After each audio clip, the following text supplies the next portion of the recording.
এমনকি আদম নবীর জীবনীতে পাওয়া যায় উনি কানতে কানতে চোখের পানিতে এই গালের গোশতগুলো পয়সা হাড্ডিগুলি বাহির হয়ে গেছে। 350 বছর কাদার পর জিগাই, খোদা গো এত কাদা কাঁদি তোমার কি মায়া লাগে না? আমার আল্লাহ কয়, আদম রে তুই যে কান্দা কাঁদোস এই কাদাই তো আমার তোর প্রতি মায়া হয় না। একদিন আদম নবী দেখে আরশের দিকে তাকায়া একটা সুন্দর নাম দেখা যায় আমার আল্লাহর নামের সাথে, লা ইলাহা ইল্লাল্লাহ মুহাম্মাদুর রাসূলুল্লাহ সাল্লাল্লাহু। আদম নবী জিগায়, প্রভু গো তোমার নামের সাথে এই নাম কার দেখা যায়? আমার আল্লাহ মুস্কি মুস্কি হাসেন, রে আদম এটা এমন এক বন্ধুর নাম রে যে বন্ধু না হইলে তুই আদম হতি না। আদম বলেন, এ কি আবার কথা? আমি তো জানি সর্বপ্রথম তুমি আমাকে বানাইছো, আবার এই নাম দেখা যায় কার সাথে লাগাইছো? আমার আল্লাহ বলেন, আদম রে নামটা যার তুমি দেখো ইনি আমার বন্ধু, যার উসিলায় কুল কায়নাত সৃষ্টি করেছি, যার উসিলায় আরশ কুরসি লৌহ কলম বানাইছি, যার উসিলায় আদম তুরে বানাইছি, যার উসিলায় রে ফেরেশতা কুল বানাইছি, ইনি আমার বন্ধু রে আদম, ইনি আমার বন্ধু, যাকে খুশি করার জন্য আমি আল্লাহ পাগল পাগল হয়ে যা।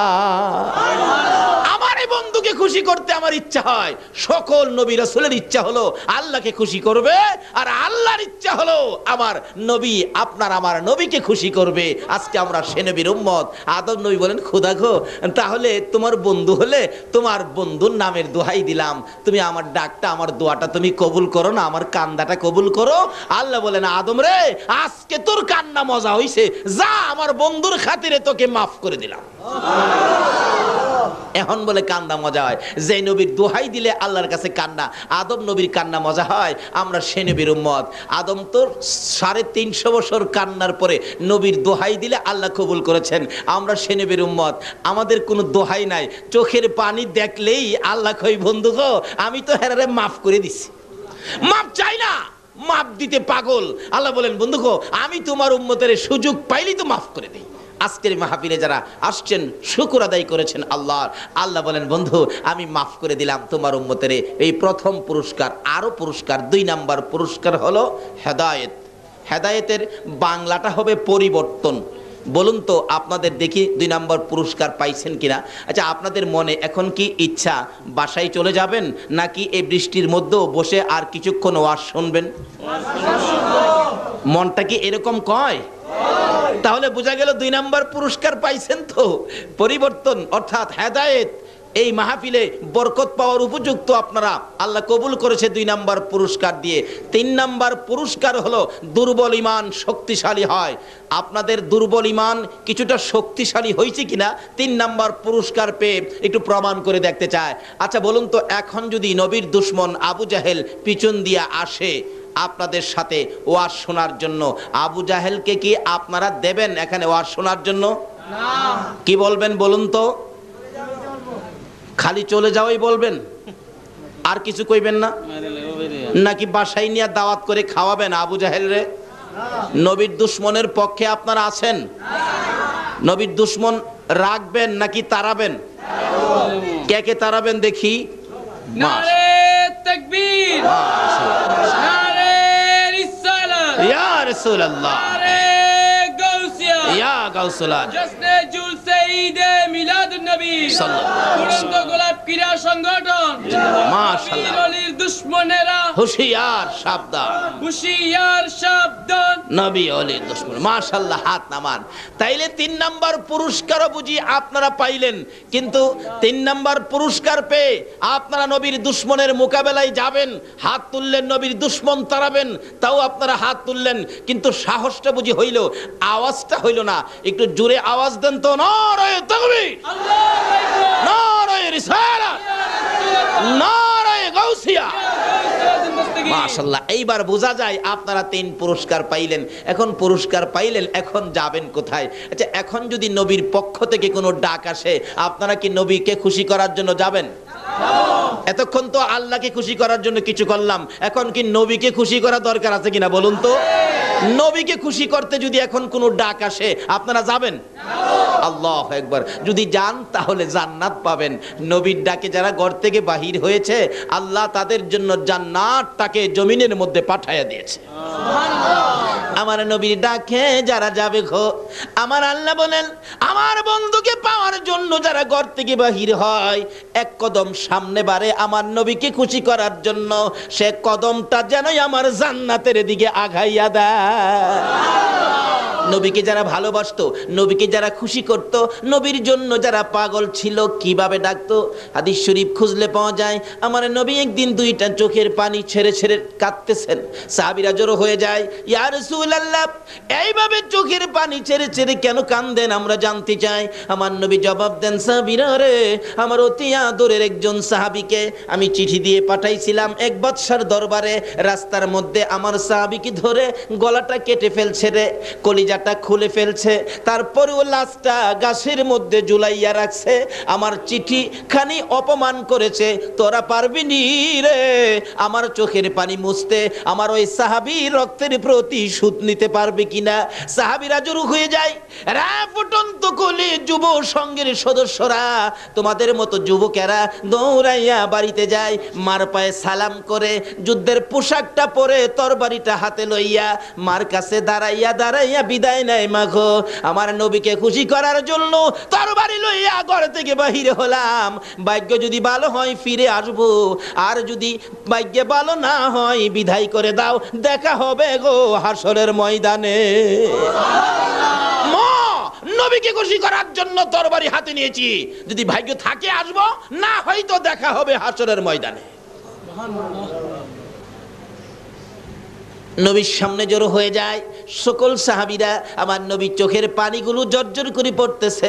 আমার আল্লাহ বলেন, বন্ধুগো, তোমাকে যারা খুশি করার জন্য আসবে, আমি আল্লাহ অটোমেটিকলি খুশি হইয়া যাইব।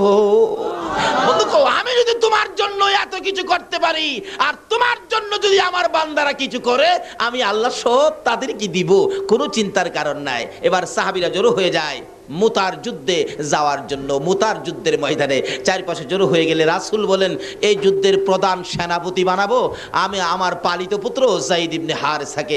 যায়েদ ইবনে হারেসা বলেন, ইয়া রাসূলুল্লাহ, আমি তো রাজি। শোনো যায়েদ, তুমি যদি শহীদ হয়ে যাও, বলুন তো রাসূল যাকে জুদি লাগায়া শহীদের কথা বলে, সেই জুদিটা কি কনফার্ম কিনা? নবীজির কথার মধ্যে কোনো ব্যস্কম আছে? যায়েদ বলেন, ইয়া রাসূলুল্লাহ, আমি রাজি, তুমি যদি শহীদ হও, রাসূলের কথাই শহীদ হব, তাতে কোনো দ্বিধা করব না। যায়েদ যখন রাজি হয়ে যায়, আমার নবী বলেন দ্বিতীয় সেনাপতি হবে জাফর ইবনে আবু তালিব। হযরতে আলী রাদিয়াল্লাহু তাআলা আনহুর ছোট ভাই, আপন ছোট ভাই, খুব সুন্দর চেহারা ছিলেন। হযরতে আলী ছোট ভাই জাফর ইবনে আবু তালিব সামনে দাঁড়াইলে রাসূল বলেন, জাফর ইবনে আবু তালিব রে, যুদ্ধের ময়দানে দ্বিতীয় সেনাপতি তোমারে বানাইতে চাই, তুমি রাজি কিনা? জাফর বলেন, হুজুর আমি রাজি। জাফর রে, তুমি যদি শহীদ হয়ে যাও। জাফর বলেন, ইয়া রাসূলুল্লাহ, আপনি নবীকে খুশি করার জন্য শহীদ হব, আমার কোনো আপত্তি থাকতে পারে না।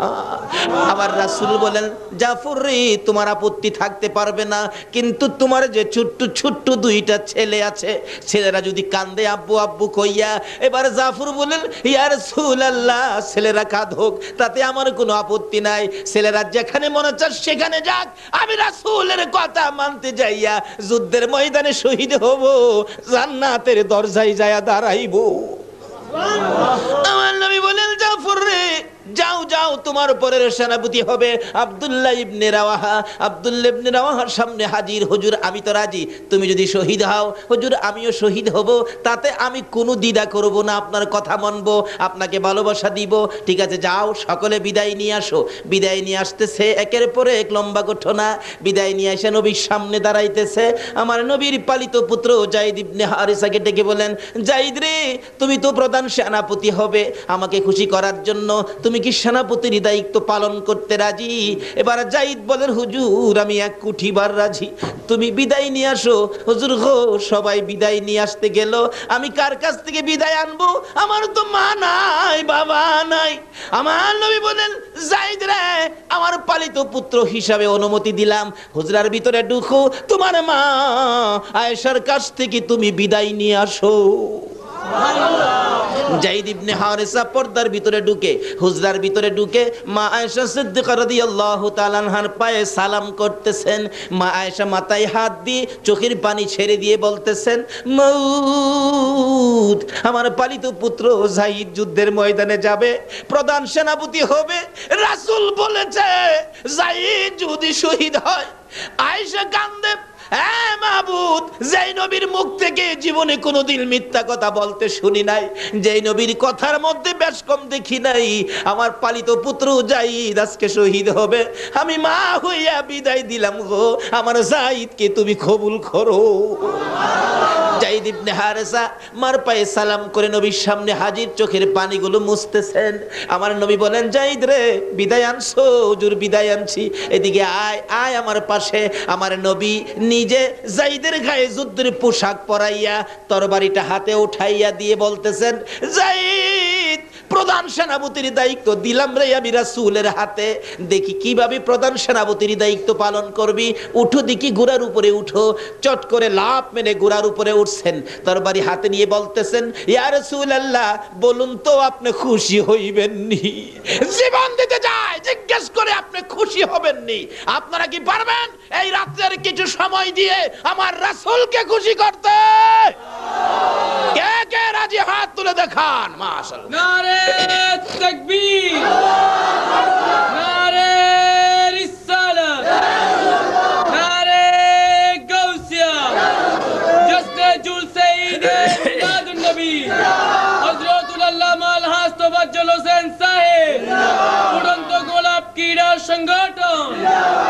ছেড়ে দে নৌকা মাঝি, যাব মদিনায়, ছেড়ে দে নৌকা মাঝি, যাব মদিনায়, মদিনাতে কান্দে নবী উম্মতের মায়ায়, মদিনাতে কান্দে নবী উম্মতের মায়ায়, ছেড়ে দে নৌকা মাঝি, যাব মদিনায়, ছেড়ে দে নৌকা মাঝি, যাব মদিনায়। নবী মদিনাতে আছে শুইয়া, গুনাহগার উম্মতের মায়া, মদিনাতে আছে শুইয়া, গুনাহগার উম্মতের মায়া, সেই নবীরই প্রেমে সবাই পাগল হও না, সেই নবীরই প্রেমে সবাই পাগল হও না।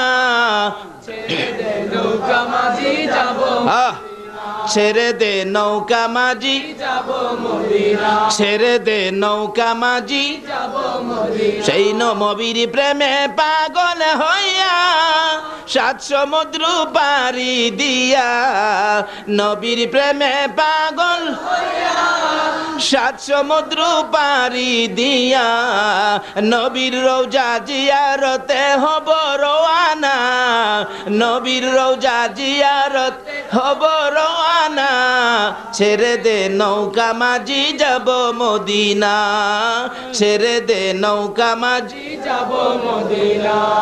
ভাই সাহেব, কষ্ট হইতাছে আপনাদের? সাহাবীরা জীবন দিত নবীর জন্য, আমরা কি একটা রাত্র দিতে পারবো না? নবী খুশি হবে না বেজার হবে? বলে হুজুর, আমরা রাতের খবর কি নবী পাইবো? আসল কি নবীজি মদিনায় আছে কিনা বলুন তো? এখন সজাগ না ঘুমো? আপনারা কে কে কি করতেছেন, নবী দেখতেছে কিনা? আল্লাহু আকবার। কে কার চেহারার রং কত, কে কতটুকু উঁচা, কার বাবার নাম কি, কার মায়ের নাম কি, সমস্ত ঠিকানা CSR খতিয়ান সহ আমার নবী দেখে। সুবহানাল্লাহ। তাহলে এখন নবী খুশি হবে না বেজার হবে? আল্লাহ বলবেন, বন্ধু গো, এরা কি তোমার পাগল? আমার রাসূল রওজা পাক থেকে এখন আর বসে না, শোয়া না, এখন বসে গেছে। আল্লাহ বলেন, আমার বন্ধু রওজারে পর্দাগুলো উঠাইয়া দাও। রাসূল এখন বাংলাদেশের দিকে তাকিয়ে আছে। এই ফুটন্ত কলি সোনার ছেলেদের আয়োজনের এই মাহফিলের দিকে তাকিয়ে রাসূল দুইটা হাত বাড়ায় ডাকতেছে, প্রভু গো আমার এই পাগলদেরকে কি তুমি মাপ দিবা না? আমার আল্লাহ বলতেছেন, বন্ধু গো যাদের জন্য তুমি মাপ চাও এটা কি আমি ফিরাইতে পারি? যাও তোমার চাওয়া মাফ আমি কবুল করে নিলাম। জোরে জোরে কোন সুবহানাল্লাহ। এই মাপ রাসূল যদি আমাদের জন্য আল্লাহর দরবারে দরখাস্ত করে মাপের জন্য, আল্লাহ মাফ করে দিবে। এই মাপ পাইছি কিনা এটাও তো বোঝা দরকার। ভাই সাহেব মিথ্যা কথা কইেন না, মাপ পায়া থাকলে মনটা শান্তি লাগবে, ভালো লাগবে, বসে থাকতে ইচ্ছা করবে। এখন কি আপনাদের অশান্তি লাগে নাকি শান্তি লাগে? বসে থাকতে ইচ্ছা হয় না? বাসায় যাইবেন গা? আচ্ছা কে কে বাসায় যাইবেন গা একটু হাত তুলে দেখান তো। একজনে হাত তুলছে, পিছনে যাইব গা। আসলে এটা বুঝতে পারছে না কথাটা আর কি। কে কে বাসায় যাইবেন গা এটা বলছিলাম আর কি। কে কে বাসায় যাইবেন গা নবীর মহব্বত ছেড়ে দিয়ে, সেটা বলছিলাম। আছেন কেউ এখানে? নাই। কই যাবেন? এই বাসা বাড়ি কি আমরা? এই বাসা বাড়ির মধ্যে কত মানুষ আগে ছিল, এখন তারা কেউ নাই। আমরা যারা আছি আমরাও একদিন এই ফার্নিচার থাকবে, বিল্ডিং থাকবে, দোকান থাকবে, বাড়ি থাকবে, শুধুমাত্র মানুষ থাকবে না। কবি বলেন, ইয়ে হাম সব মুসাফির হ্যায় ওহি আখের ঠিকানা, কোই আগে রওয়ানা হ্যায় কোই পিছে রওয়ানা। আমরা যেখানে আছি, যেই যত মজবুত করে বিল্ডিং বানান না কেন, আল্লাহ বলে এটা মুসাফির খানা। বানাইতেছো তুমি, তুমি কতদিন থাকবে? তোমার পরের হেরা আইতেছে। বলে হুজুর কোন কি বাস্তবে নিবেন? আসেন, যাদের 4 বছরের বাচ্চা আছে, 3.5 বছর, 4.5 বছরের বাচ্চা আছে, রাত্রে আজকে রাত্রে ঘুমের থেকে উঠাইয়া, 5 তলা বিল্ডিং করছেন তো, ঘুম থেকে উঠাইয়া ডাইকা টাইনা কুলে উঠাইয়া বলবেন, আব্বু বলো তো এই বিল্ডিংটা কার? দেখবেন বাচ্চাটা আপনার কুলে থেকে বলবে বিল্ডিং আমার। বলো তো এই সেগুন কাঠের বক্স খাট এটা কার? দেখবেন বাচ্চা বলবে আমার। আপনি বললেন, হ্যাঁ বেটা আমার রোজগারের পয়সা দিয়ে বানাইলাম বিল্ডিং, খাট পালং ফার্নিচার, তোর হইলো কিভাবে? বাচ্চা দেখবেন আপনার কুলে থেকেই বলবে, ও আমার দি। এটা প্রমাণ করেন। আল্লাহ বলেন, এখনই তোর বাচ্চা তোর কুলে থেকে কয় তুই যেটা বানাইছস এইটা বলে হ্যাঁ।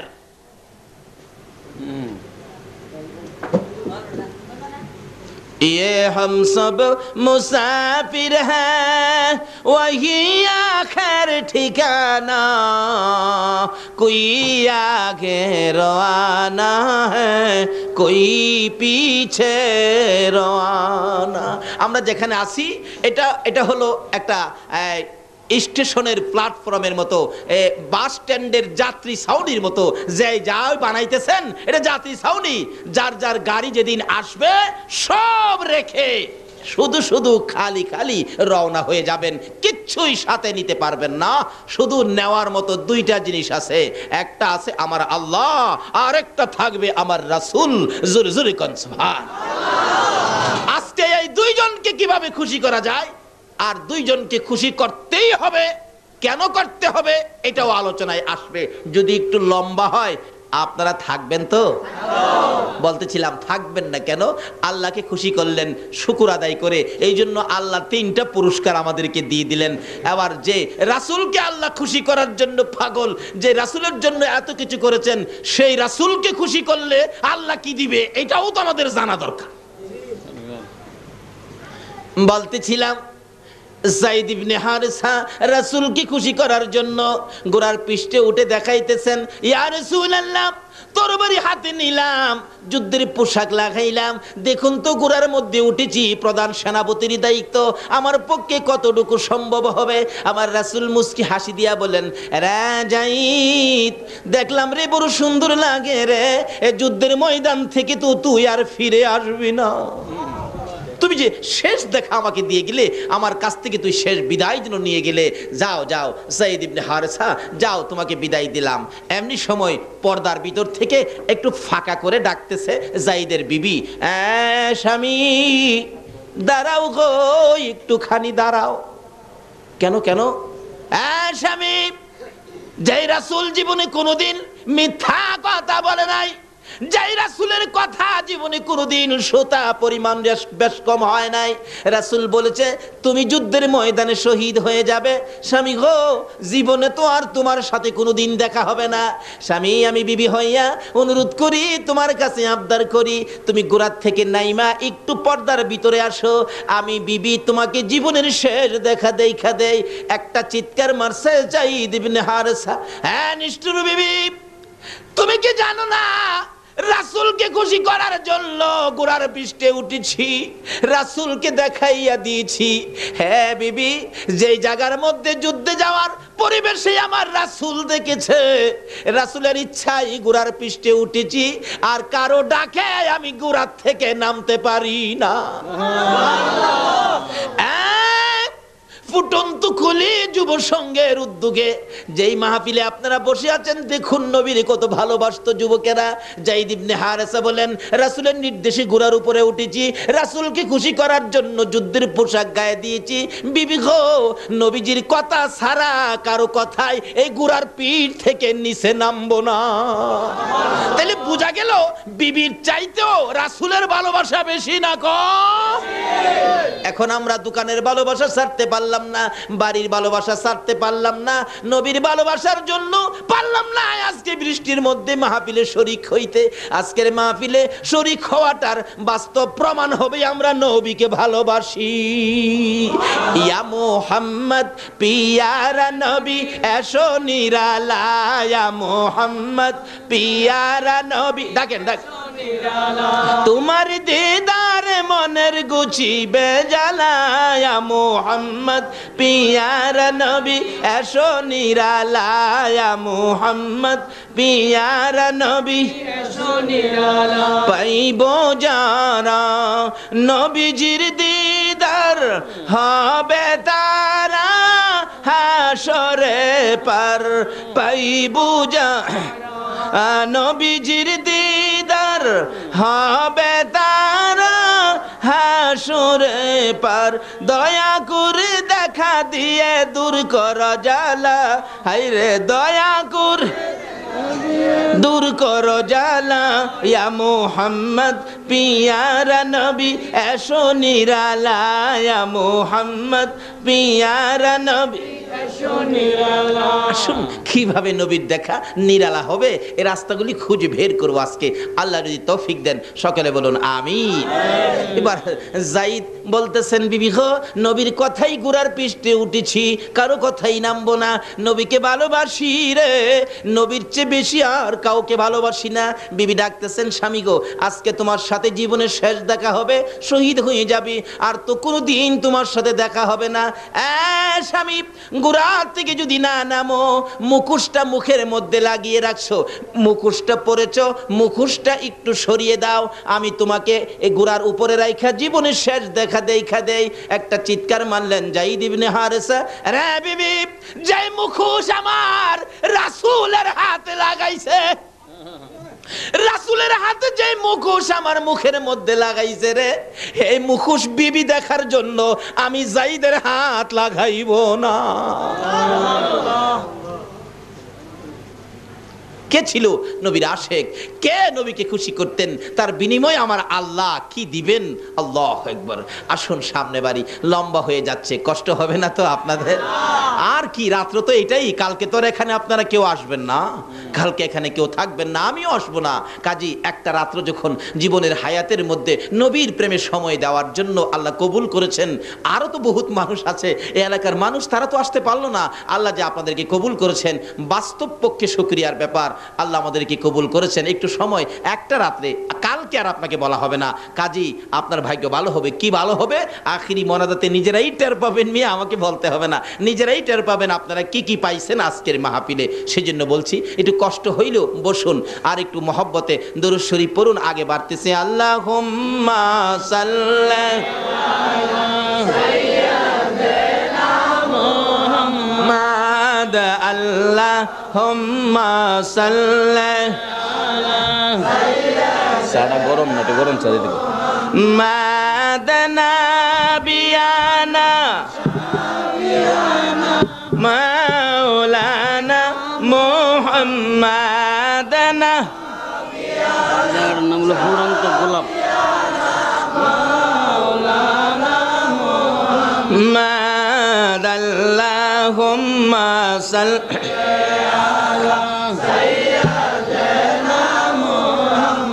আহারে পাষাণ হৃদয় নবীর জন্য কান্দনা আহারে পাষাণ হৃদয় নবীর জন্য না হায়রে তুমাই সারা দয়াল নবী বেহেশতেতে যাবে না হায়রে তুমাই দয়াল নবী বেহেশতেতে যাবে না আল্লাহ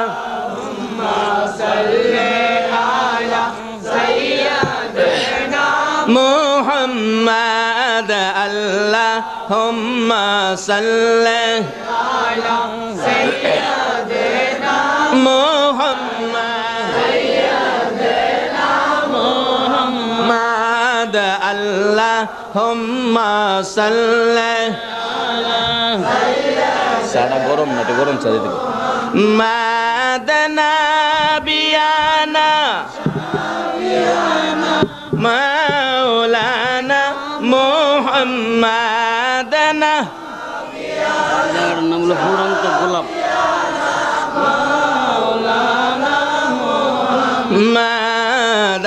মাদাল্লাহুম্মা সাল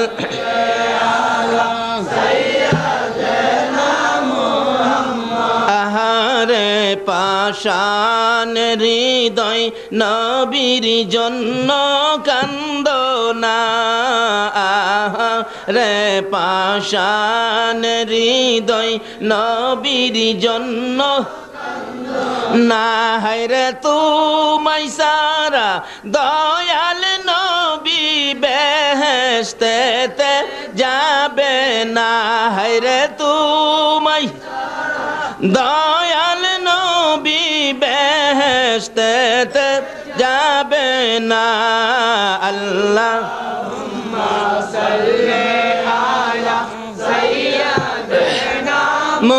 محمد اللهم صل على سيدنا محمد نبينا مولانا محمد نبينا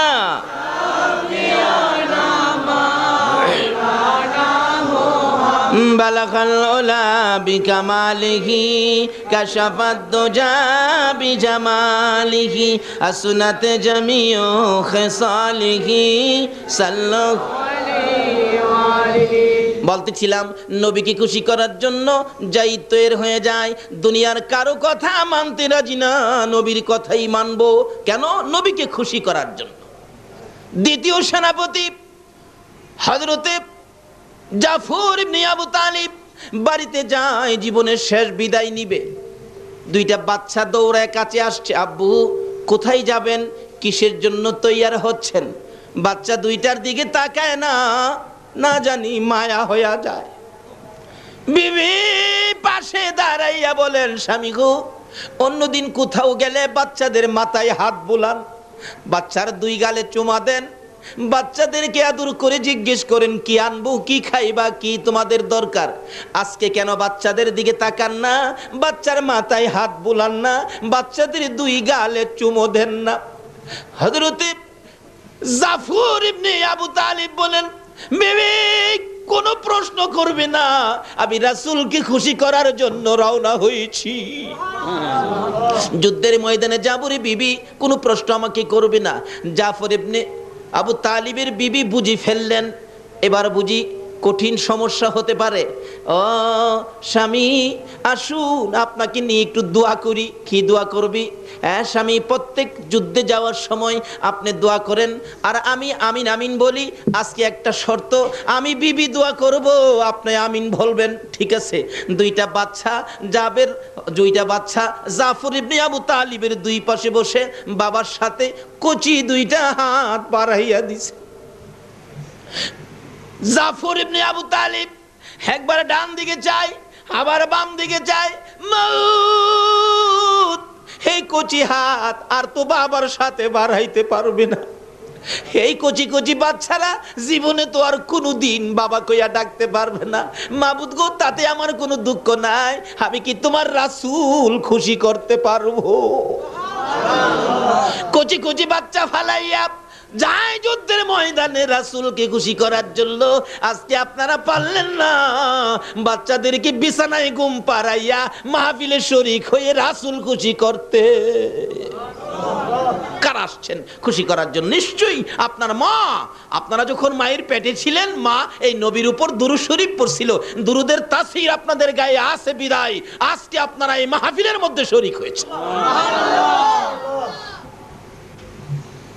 যাদের গায়ে দুরূদের তাসীর আছে এখনো দেখবেন বাসার থেকে দরজাটা খুলে বলবে, বিবি গো আর মনটা মানে না, দরজাটা বন্ধ কর, আমি মাহফিলে যাই। যারা এই মাহফিলের দিকে পাও বাড়াচ্ছেন, নিশ্চয়ই আপনাদের পাও কদম খুলু জান্নাতের দিকে আগায়া যাচ্ছেন। বলতেছিলাম জাফর ইবনে আবু তালিব বলেন, বিবি দোয়া করো। বিবি অনেক কিছু বললেন, শেষ মুহূর্তে বলতে চাইতেছেন, আমার স্বামীকে যুদ্ধের ময়দান থেকে বীর বিক্রমের মতো যুদ্ধ করাইয়া আবার বাড়িতে ফিরাইয়া দিও। এই কথাটা বলার আগে হযরতে জাফর ইবনে আবু তালিব বিবির হাতে তরবারি দিয়ে আঘাত করে বলেছেন, বিবি রে, এই দোয়া করিস না। রাসূল বলেছে আমি যুদ্ধের ময়দানে শহীদ হব রে, আমার পরের সেনাপতি হবে আব্দুল্লাহ ইবনে রাওয়াহা। এই দোয়া যদি সমস্ত পৃথিবীর মানুষে করে ফিরে আসার জন্য, এই দোয়া আমার আল্লাহর দরবারে কবুল হবে না। আরে নবীর প্রেমের পাগল যারা প্রেম খেলা খেলে, হাই রে নবীর প্রেমের পাগল যারা প্রেম খেলা খেলে, নবীর প্রেমে ওয়াস করনি দন্ত দেই ফেলে, নবীর প্রেমে ওয়াস করনি দন্ত দেই ফেলে, নবীর প্রেমের পাগল যারা প্রেম খেলা খেলে, হাই রে নবীর প্রেমের পাগল যারা প্রেম খেলা খেলে। হানজালা পাগল ছিল নবীর প্রেমে জীবন দিল, হানজালা পাগল ছিল নবীর প্রেমে জীবন দিল, গোসল করাইলো তারে ফেরেশতার দলে, গোসল করাইলো তারে ফেরেশতার দলে, নবীর প্রেমের পাগল যারা প্রেম খেলা খেলে, হাই রে নবীর প্রেমের পাগল যারা প্রেম খেলা খেলে। পাগল ছিলেন হযরত আলী, সূর্যের সাথে কথা বলি, পাগল ছিলেন হযরত আলী, সূর্যের সাথে কথা বলি, নামাজে আমি পড়লে তুমি যাইবে রে তলে, নামাজে আমি পড়লে তুমি যাইবে রে তলে, নবীর প্রেমের পাগল যারা প্রেম খেলা খেলে, হাই রে নবীর প্রেমের পাগল যারা প্রেম খেলা খেলে। বলতেছিলাম নবীর প্রেমে পাগল হইয়া জাফর ইবনে আবু তালিব বিবির হাতের মধ্যে তরবারি দিয়ে আঘাত করে হাত নামাইয়া দিয়া তরবারিটা লইয়া একটা দূর মারছে, যুদ্ধের ময়দানে যাবে। পিছন দিয়া বিবি ডাকে, স্বামী গো একবার পিছে ফিরে চাও না, তোমার জীবনের শেষ দেখা দেখি। জাফর ইবনে আবু তালিব একবারও পিছে চায় না। জাফরের বিবি বলেন, সন্তানেরা রে, বাবা দেখবি জীবনের শেষ দেখা দেখো। আর জাফর কোনোদিন বাড়িতে আসবে না। বাচ্চা দুইটা দৌড়ে যাইয়া বাবার পিছে যাইয়া ডাকে, বাবা গো, বাবা কবে আসবা? জাফর কোনো কথা কয় না। বাবা গো, কোন সময় আসবা, কোন দিন আসবা, কি বারে আসবা, আমাদের জন্য মজা আনবা কিনা? বাচ্চারা ডাকে, জাফর ইবনে আবু তালিব পিছে ফিরে নাম, কোনো কথাও কয় না। কিতাবে আসছে অবশেষে দুইটা বাচ্চা দুই দিকে যাইয়া পাঞ্জাবির কোনায় ধরে টানতেছে। বাবা গো, এত নিষ্ঠুর কেমনে হইলা গো বাবা? এত ডাকি একবারও পিছে ফিরে চাও না? এইরকম তো আর কোনোদিন তুমি করো নাই। তারপরও জাফর পিছে চায় না। কেন চায় না? নবীর ভালোবাসায় দৌড় দিয়েছি। বাচ্চাদের দিকে তাকাইলে যদি ভালোবাসা এই দিকে আইসা যায়, তাহলে তো আমার নবীর ভালোবাসা হালকা হইয়া যাবে। আমার আল্লাহ বলেন, জাফর রে, আমি যার প্রেমে এত কিছু করেছি, আমার বন্ধুর ভালোবাসা এইভাবে তুমি দিতেছো, আমি আল্লাহ সেই ভালোবাসার পুরস্কার তোমাকে দান করব। যাইতেছে জাফর, নবীর সামনে হাজির। জাফর ইবনে আবু তালিব, আসছো? জি হুজুর আসছি। বিদায় নিয়ে আসছো? হুজুর বিদায় নিয়েছি। সবচেয়ে বড় মর্মান্তিক ঘটনা হলো, সবচেয়ে বড় হৃদয় বিদারক ঘটনা হলো, হুজুর গো, দুইটা বাচ্চা আমার পাঞ্জাবির কোনায় ধরে পিছনে ডাকছে, আব্বু কবে আসবা, আমাদের জন্য মজা আনবা কিনা? আমি একবারও, আল্লাহর বন্ধু গো, আমি একবারও আমার বাচ্চাদের দিকে তাকাই না, পিছেও ফিরা চাই না। রাসূল বলেন, কেন তাকাও না? জানতে চাই। হুজুর, আপনার ডাকে যুদ্ধে যাব, বাচ্চাদের দিকে যদি ফিরা চাই, হয়তো বাচ্চাদের জন্য আমার মায়া হয়ে যাবে। আপনার মায়া নি কইমা যায়, সেই জন্যই আমি বাচ্চাদের দিকে তাকাই না। আজকে কে এই বাচ্চাদের মায়া ছেড়ে, বাড়িঘরের মায়া ছেড়ে, ফুটন্ত গোলাপ যুব সংঘের উদ্যোগে মাহফিলের আয়োজনে বসে নবীর ভালোবাসা দেওয়ার পরিচয় করে দিয়েছেন? নিশ্চয়ই আপনাদের পুরস্কার বাজেট হয়েছে। 3টা পুরস্কার তো আমার আল্লাহ দিয়েছে। আল্লাহকে খুশি করার কারণে, নবীকে খুশি করার পরে কি পাবেন, এই তো সামনে আসতেছে। কষ্ট হইতাছে ভাই সাহেব আপনাদের? বলতেছিলাম, জাফর ইবনে আবু তালিব নবীর পাশে দাঁড়াইনি, বলতেছেন, দাঁড়াও, ঠিক আছে, তুমি দ্বিতীয় সেনাপতি, তোমার পরে সেনাপতি আব্দুল্লাহ ইবনে রাওয়াহা। আব্দুল্লাহ ইবনে রাওয়াহা খুব বড়লোক বাবার সন্তান ছিলেন। এ আব্দুল্লাহ ইবনে রাওয়াহা, এদিকে আসো। কি সবে মাত্র নতুন বিবাহ করেছিলেন, তুমি বিদায় নিয়ে আসছো? জি হুজুর, আমিও বিদায় নিয়ে আসছি। যাও, যুদ্ধে যাও। যুদ্ধ শুরু হয়ে যায়। মুতার যুদ্ধের ঘটনা। যুদ্ধ করতে করতে কাফের বেঈমানেরা এমন আক্রমণ শুরু করে দিলেন, যায়েদ ইবনে হারেসা শহীদ হয়ে যায়। জাফর ইবনে আবু তালিব ইসলামের পতাকা টান দিয়ে হাতে নিলেন। কাফের বেঈমানেরা জাফরের দিকে আক্রমণ শুরু করে দিলে, কিতাবে আসছে ডাইন হাতে ইসলামের পতাকা ছিল, কাফের বেঈমানেরা ডাইন হাতের গর্দানের মধ্যে এত জোরে তরবারি দিয়ে আঘাত করেছে, এ হাত কাইটা জমিনে পড়ে গেছে। আমার নবী মসজিদে নববীর বারান্দায় মুরব্বী সাহাবীদেরকে নিয়ে বসা ছিলেন, মুতার যুদ্ধের খবরের অপেক্ষায় ছিলেন। সঙ্গে সঙ্গে জিবরাইল নবীর কাছে খবর দেন, হুজুর, জাফরের একটা হাত কাইটা ফালাইছে। আমার নবী দুইটা চোখের পানি জর্জর করে ছেড়ে দিলে মুরব্বী সাহাবীরা জিগায়, হুজুর কাঁদেন কেন? সাহাবীরা, রে মুতার যুদ্ধের খবরে কান্দি। কি হয়েছে হুজুর? আমার জাফরের একটা হাত কাইটা ফলাইছে।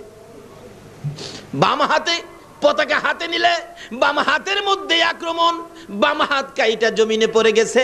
আমার নবী আবার চোখের পানি ছেড়ে দিছে। সাহাবীরা জিগায়, হুজুর এবার কেন কান্দেন? সাহাবীরা, রে আমার জাফরের দুইটা হাত কাইটা ফালাইছে। এবার ইসলামের পতাকা, কিতাবে আসছে, মুখে কামড় দিয়ে উপরে উড়াইয়া বসে হাঁটু দিয়ে চাপা দিয়ে ধরে পতাকা উপরে উড়াইয়া রাখছে। তারপরেও জাফরের দিকে চারদিক থেকে বসা অবস্থায় তীর মারতেছে। কিতাব বলেন, এমন করে তীর মারে গো, ডান দিক দিয়া তীর লাগলে কলিজা ছেদরু করে বাম দিক দিয়া বেরিয়ে যায়। এইভাবে একের পর এক তীর বল্লমের আঘাত আসতেছে। আস্তে আস্তে আস্তে আস্তে জাফর পতাকা ছাড়ে না। এইভাবে তীর লাগতে লাগতে 52টা তীরের আঘাত জাফরের কলিজায় লাগছে, তবু কামড় ছাড়ে না। আব্দুল্লাহ ইবনে রাওয়াহা বলেন, আমি দৌড়াইয়া যাইয়া জাফরের কামড় দেওয়া, হাঁটু চাপা দেওয়া, পতাকা ধরে বলতেছি জাফর রে ছেড়ে দাও, ছাড়ে না। আমি বললাম কানে কানে, ও জাফর, আমি কোনো কাফের বেঈমান নই, আমি মুসলমান সৈন্যদের থেকে নবীর ঘোষিত 3 নম্বর সেনাপতি আব্দুল্লাহ ইবনে রাওয়াহা, পতাকাটা ছেড়ে দাও। এবার আব্দুল্লাহ ইবনে রাওয়াহা বলেন, পতাকার মধ্যে ধরে এই পরিচয় টুকুন দেওয়ার পরে সঙ্গে সঙ্গে মুখের কামড় ছুটে গেল, হাঁটুর চাপা ছেড়ে দিল, চিত হয়ে জাফর জমিনে পড়ে গেল। আমি পতাকা হাতে নিয়ে নিলাম। এমন সময় আমার নবী মসজিদে নববীর বারিন্দায় বসে বসে চোখের পানি ছেড়ে ছেড়ে বলেন, সাহাবীরা রে, না আমার জাফর না। নবী কান্দে। কিছুক্ষণ পর আমার নবী আকাশের দিকে তাকাইয়া মুস্কি মুস্কি হাসতেছে, গায়েবী সালামের জবাব দিতেছে, ওয়ালাইকুম সালাম, ওয়ালাইকুম সালাম। মুরব্বী সাহাবীরা বলেন, ইয়া রাসূলুল্লাহ, এতক্ষণ চোখের পানি ছেড়ে ছেড়ে কাঁদতেন, এখন হাসতেছেন, ব্যাপারটা কি জানতে চাই। আল্লাহর বন্ধু গো, কে সালাম দিল, কার সালামের জবাব দিলেন জানতে চাই। আমার নবী ডাকে, সাহাবীরা রে, আমার জাফরের সালাম নিলাম রে, জোরে জোরে কন্যা সুবহান রে। সাহাবীরা, আমি আমার জাফরের সালাম নিলাম।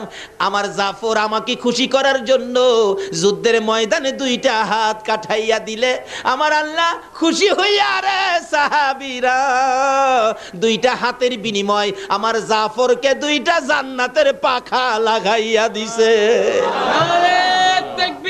আল্লাহ, নারে রিসালাত, ইয়া রাসূলুল্লাহ, নারে গাউসিয়া, ইয়া গাউসুল্লাহ, জশ্নে জুলসে ঈদে মিলাদুন নবী জিন্দাবাদ। হযরতুল আল্লামা আলহাজ মাওলানা তোফাজ্জল হোসেন সাহেব জিন্দাবাদ। উড়ন্ত গোলাপ ক্রীড়া সংগঠন। বলতেছিলাম, আমার নবী বলেন, সাহাবীরা রে, আমার জাফর 2টা হাত আমাকে খুশি করার জন্য যুদ্ধে কাঠাইয়া দেওয়ার কারণে আমার আল্লাহ আমার জাফরকে জান্নাতি 2টা পাখা লাগাইয়া দিছে। আমার জাফর ওই জান্নাতি পাখা দিয়ে 70,000 ফেরেশতার সঙ্গী হইয়া রে সাহাবীরা উইরা উইরা আমার জাফর আল্লাহর জান্নাতে যাইতেছে। যাওয়ার আগে আকাশ থেকে রে আমি রাসূলকে সালাম জানাইয়া দিছে। বলতেছিলাম যে নবীর ভালোবাসায়, যে নবীকে খুশি করার জন্য 2টা হাত কাঠাইয়া দিলে আমার আল্লাহ জান্নাতের পাখা লাগাইয়া দেয়। এই নবীর ভালোবাসা দিলে লাভ হবে না লস হবে? দিতে হবে, লাভ হবে। কেন? এই লাভ আমাদের দরকার আছে। আল্লাহকে খুশি করতে হবে, রাসূলকে খুশি করতে হবে। এর মধ্যে ওয়াজ করতে গেলে সারা রাত্রের দরকার।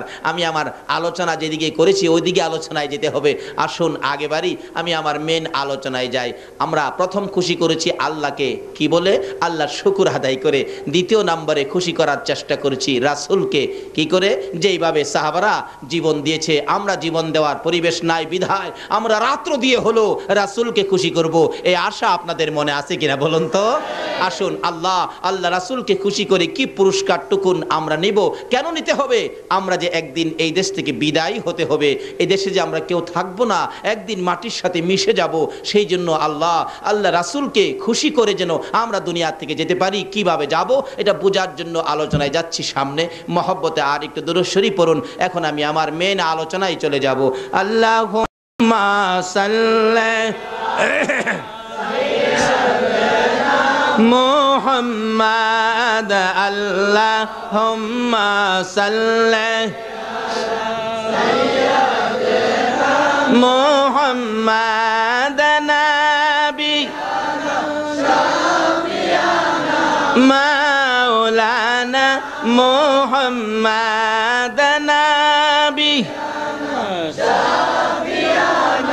মাওলানা দিবানিশি মনে রে আমার আর দিও না যন্ত্রণা, দিবানিশি মনে রে আর দিও না যন্ত্রণা, হায়রে দনে যদি যাইতাম সোনার মদিনা, হায়রে দনে যদি যাইতাম সোনার মদিনা, আল্লাহ হুম্মা সাল্লি আলা সাইয়্যিদিনা বালাগাল উলা বিকামালিহি কাশাফাদ দুজা বিজামালিহি হাসনাত জামিউ খিসালিহি সাল্লু আলাইহি। আসুন আমি যা তেলাওয়াত করেছি কোরআন শরীফ থেকে, কোরআন শরীফ কার বলুন তো? আল্লাহ। আরো জোরে কোন কার? আল্লাহ। এই আকাশটা কার? আল্লাহ। জমিন কার? আল্লাহ। আমরা কার? আল্লাহ। হগলে আল্লাহর। তাইলে কথা শুনবো কার? আল্লাহ। না রাষ্ট্রপতির? না বুশের? না সব আল্লাহর, আমরাও আল্লাহর। আজকে সেই আল্লাহর কথা শোনার জন্য আল্লাহর বান্দারা উপস্থিত। কত যে মজার ঘটনা। আল্লাহর কোরআন শরীফে আল্লাহ বলতেছেন কুল্লু নাফসিন যায়িকাতুল মাউত। সকল প্রাণীকে উদ্দেশ্য করে কোরআন শরীফে আল্লাহ ওয়াজ করেন। জীবন ভরা তো মাওলানা সাবরার ওয়াজ শুনলেন, এবার আল্লাহর ওয়াজ শুনেন। আল্লাহ সকল প্রাণীকে উদ্দেশ্য করে বলতেছেন, কোরআন শরীফে ওয়াজ করতেছেন সকল প্রাণী একদিন মৃত্যুবরণ করতে হবে। তাহলে মহিলারাও মরবো কিনা বলুন তো? তাহলে মহিলাদের ওয়াজ শোনা দরকার আছে না? যারা এখন ঘুমাইরি চেহারার ভাগ্যটা ভালো না খারাপ?